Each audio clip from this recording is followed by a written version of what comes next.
भेजा गया। तो उन्होंने कहा कि मुझे चार चीज़ों के हवाले से ऐलान करने के लिए भेजा।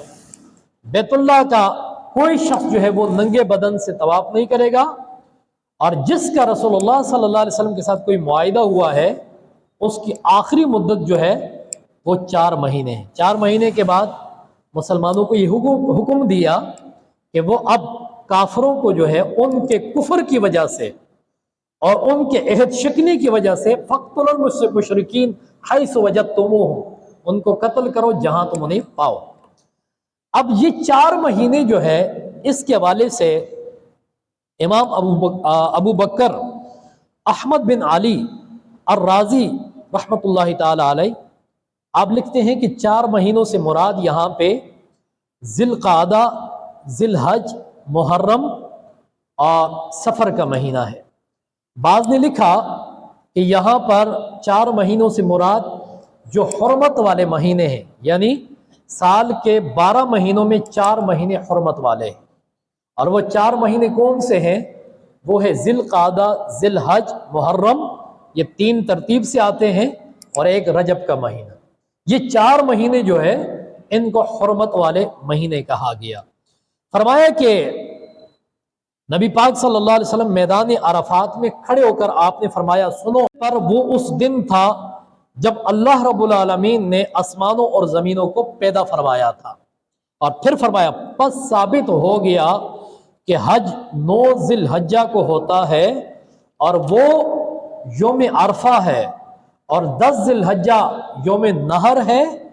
और ये उन लोगों का कौल है जो कहते हैं कि मुशरिकीन को जिन 4 महीनों में ज़मीन पर आज़ादी से चलने फिरने की मोहलत दी गई वो यही 4 माह हैं, यानी ये जो मैंने 4 महीनों के नाम लिए। इसी तरह हज़रत अबू बकर रज़ियल्लाहु ताला अन्हु बयान करते हैं कि हुज़ूर अलैहिस्सलाम ने फरमाया कि ज़माना अपनी असल पर जो है ये लौट कर वापस आता है। और जब अल्लाह ने ज़मीन आसमान को पैदा किया तो ज़मीन को आसमान को पैदा करने के बाद ज़माने को जब अपनी असल हैयत पर रखा तो फरमाया कि उन साल के 12 महीनों में 4 महीने जो है उनको हुज़ूर अलैहिस्सलाम ने हुर्मत के महीने करार दे दिया।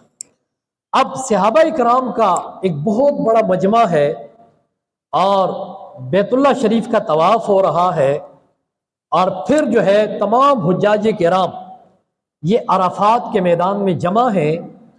नबी पाक अलैहिस्सलाम ने अपने सहाबा से 3 सवाल पूछे, और 3 सवाल ये पूछे कि मेरे सहाबा ये बताओ कि ये सामने शहर कौन सा है। अब सामने बैतुल्लाह का तवाफ सहाबा ने किया है अभी चंद लम्हे पहले, और फिर मैदान अराफात में हुजूर ये सवाल सहाबा से कर रहे हैं कि मेरे सहाबा ये बताओ ये शहर सामने कौन सा है। अब तमाम सहाबा की ज़बान पर आगे से जवाब ये नहीं है कि हुजूर ये बैतुल्लाह शरीफ मक्का है, नहीं, बल्कि जवाब ये है वल्लाहु व रसूलुहु आलम, अल्लाह और अल्लाह के रसूल बेहतर जानते हैं। मेरे आका अलैहिस्सलाम ने फिर दूसरा सवाल किया, फरमाया मेरे सहाबा ये बताओ ये महीना कौन सा है। अब हज का महीना है और सहाबा जानते हैं, तमाम सहाबा हज के लिए आए हैं, लेकिन हुजूर सवाल करते हैं तो सहाबा का जवाब है वल्लाहु व रसूलुहु आलम, अल्लाह और अल्लाह के रसूल बेहतर जानते हैं। अब दिन जो है वो हज का दिन है, और सहाबा ने उस दिन को भी देखा, लेकिन हुजूर अलैहिस्सलाम ने पूछा कि मेरे सहाबा बताओ ये दिन कौन सा है। जवाब फिर भी आ रहा है वल्लाहु व रसूलुहु आलम, अल्लाह और अल्लाह के रसूल बेहतर जानते हैं।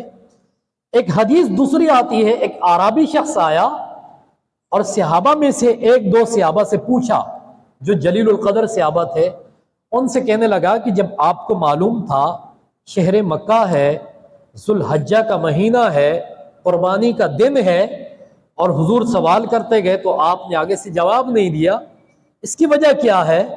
उस अराबी शख्स ने ये सवाल सहाबा से किया, तो सहाबा इकराम ने यहाँ पर जवाब जो दिया और फिर हमें अकीदा भी दिया, तो सहाबा ने यहाँ पर बताया कि हम जानते थे अल्लाह की कसम कि ये शहर मक्का है, ये ज़िलहज का महीना है, ये कुर्बानी का दिन है, लेकिन हुजूर ने जब सवाल किया تو ہمیں یہ معلوم نہیں تھا کہ حضور کے سوال کی منشا کیا تھی، حضور کے سوال کی حکمت کیا تھی۔ اور اگر حضور شہر مکہ کو شہر مدینہ کہہ دیتے تو یہ شہر مکہ شہر مدینہ میں بدل جاتا۔ اگر حضور ذی الحجہ کے مہینے کو محرم کا مہینہ کہہ دیتے تو اللہ اس مہینے کو محرم کے مہینے میں بدل فرما دیتا۔ اور اگر جو قربانی کا دن ہے، اگر حضور اس دن کو کسی اور دن کے حوالے سے آپ اعلان فرما دیتے تو فرمایا یہ دن کسی اور دن میں بدل جاتا۔ تو یہاں سے بھی آپ دیکھیں کہ اللہ رب العالمین نے حضور علیہ الصلوۃ والسلام کو کائنات کے نظام کا اختیار کس قدر دیا ہے، اور صحابہ وہ عقیدہ ہمیں دے رہے ہیں کہ اللہ رب العالمین نے حضور کو جو شان دی ہے، جو شان عطا فرمائی ہے، جو اختیار عطا فرمایا ہے، اللہ کی عطا سے حضور کائنات کے نظام کے اندر اگر کسی بات میں تصرف فرماتے ہیں، کسی بات کے اندر حضور اپنا اختیار فرماتے ہیں، تو جیسے حضور جیسے فرمائے اللہ کائنات والے لوگوں کے لیے اس بات کو شریعت کا ایک نظام بنا دیتا ہے۔